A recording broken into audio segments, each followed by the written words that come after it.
បាទសូមគោរពនឹងជម្រាបសួរខ្ញុំបាទតំណាងឲ្យជាប្រធានប្រតិបត្តិនៃសម្ព័ន្ធយុវជនសេនាមរតកសន្តិភាពហើយនឹងជាប្រធានប្រតិបត្តិនៃសមាគមសម្ព័ន្ធអ្នកសារព័ត៌មានសកលសន្តិភាពបាទថ្ងៃនេះក្រុមការងារយើងខ្ញុំមានកិត្តិយសបំផុតដែលបានទទួលការអនុញ្ញាតអំពីអាយដាមបណ្ឌិតហែមប្រសើរដែលលោកបានដឹកនាំក្រុមការងារសម្ព័ន្ធភាពបណ្ដុំអង្គការសង្គមស៊ីវិលអញ្ជើញមកចូលរួមទស្សនានៅមន្ទីរស21បាទសារៈមន្ទីរទួលស្លែងបាទសម្រាប់អារម្មណ៍ពួកខ្ញុំដែលចូលមកដល់ទីនេះគឺជាលើកទី1សម្រាប់ក្រុមពួកខ្ញុំហើយពួកខ្ញុំបានឃើញទស្សនវិជ្ជាមួយចំនួនធំបាទពាក់ព័ន្ធនឹងវិធីសាស្ត្រនៃការធ្វើទារុណកម្មនិងរបស់បនបលាយពុយសាសពលពតអៀងសេរីខៀវសំផនបាទក្នុងរយៈពេល3ឆ្នាំ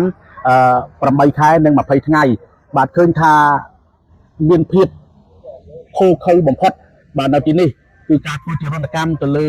បងប្អូនប្រជាពលរដ្ឋខ្មែរយើងគឺមានភាពស្លុតរន្ធត់ខ្លាំងណាស់ក្រោយពីបានឃើញក្នុងនោះគឺមានកុមារក៏មានស្ត្រីក្មេងកំព្រាមនុស្សចាស់អីគឺត្រូវបានសម្លាប់ធ្វើទារុណកម្មយ៉ាងខូខើបំផុតទាំងគ្នាមិនដឹងអ្វីទាំងអស់ហើយមើលទៅលើរូបភាពការនឹងសម្ភារៈនៃការធ្វើទារុណកម្មមួយចំនួនធ្វើឲ្យពួកខ្ញុំមានភាពរន្ធត់ខ្លាំងមែនទែនហើយទស្សនវិជ្ជានៅទីនេះមិនមែនជា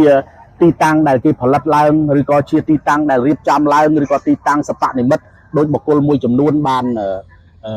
ចោទប្រកាន់ឬក៏ប្រឌិតលៀបពណ៌នោះទេនេះគឺជាទីតាំងប្រវត្តិសាស្ត្រនៃឧក្រិដ្ឋកម្មបង្ហាញអំពីឧក្រិដ្ឋកម្មរបស់បនបលាយពុយសាសពលពតអៀងសេរីនៅពេលដែលប្រទេសយើងស្ថិតនៅក្នុងសម័យសង្គ្រាមបាទអញ្ចឹងគឺជាភាពខូខើបំផុតដែលយើងបានឃើញចូលមកដល់ទីនេះផ្ទាល់មានទាំងរូបភាពក៏ដូចជាភ័ស្តុតាងនៃលលាក្បាលរបស់បងប្អូនប្រជាពលរដ្ឋខ្មែរយើងដែលត្រូវបានសម្លាប់នៅពេលនោះបាទកន្លែងនេះដែរគឺក្នុងនាមក្រុមការងារសម្ព័ន្ធយុវជនសេនាមរតកសន្តិភាពក៏ដូចជាក្នុងនាមសមាគមអ្នកសារព័ត៌មានសកលសន្តិភាពយើងខ្ញុំបាទគឺឲ្យតម្លៃនិងមើលឃើញអំពីភាពសំខាន់នៃសុខសន្តិភាពបាទកត្តាសុខសន្តិភាពគឺជាកត្តាមួយដែលសំខាន់បំផុតហើយមានតម្លៃបំផុតកត្តាដែលมันអាចខ្វះបាននៅពេលដែលយើងមានប្រទេសមានសង្គ្រាមពេលនោះហើយបានយើងដឹងថាសុខសន្តិភាពមានតម្លៃប៉ុណ្ណាហើយសង្គ្រាមគឺ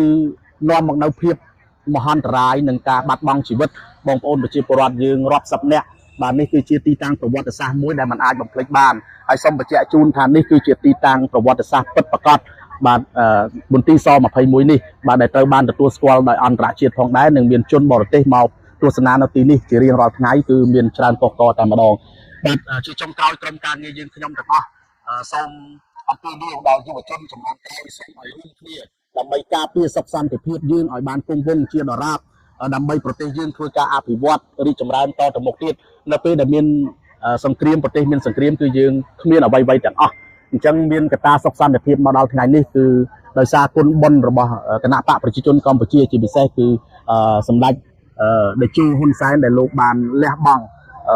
មិនស្ដាយអាយុជីវិតដើម្បីនាំយកនៅសុខសន្តិភាពនិងការអភិវឌ្ឍរបស់ដល់សប្តាហ៍នេះហើយបន្តមកដល់សម្ដេចព្រះបរមហ៊ុនម៉ាណែតដែលលោកបានខិតខំប្រឹងប្រែងអភិវឌ្ឍគ្រប់វិស័យនិងការពារសុខសន្តិភាពអញ្ចឹងក្នុងនាមយើងជាប្រជាពលរដ្ឋនិងយុវជនទាំងអស់សូមប្រាជ្ញាគ្រប់គ្រងនិងការពារសន្តិភាពនេះឲ្យបានគង់វង្សស្ថិតស្ថេរជាដរាបហើយជាចុងក្រោយក៏សូមគោរពអរគុណយ៉ាងជ្រាលជ្រៅដល់អាយដាមហែមប្រសើរដែលបានលោកដឹកនាំក្រុមការងារសម្ព័ន្ធភាពបណ្ដុំអង្គការសង្គមស៊ីវិល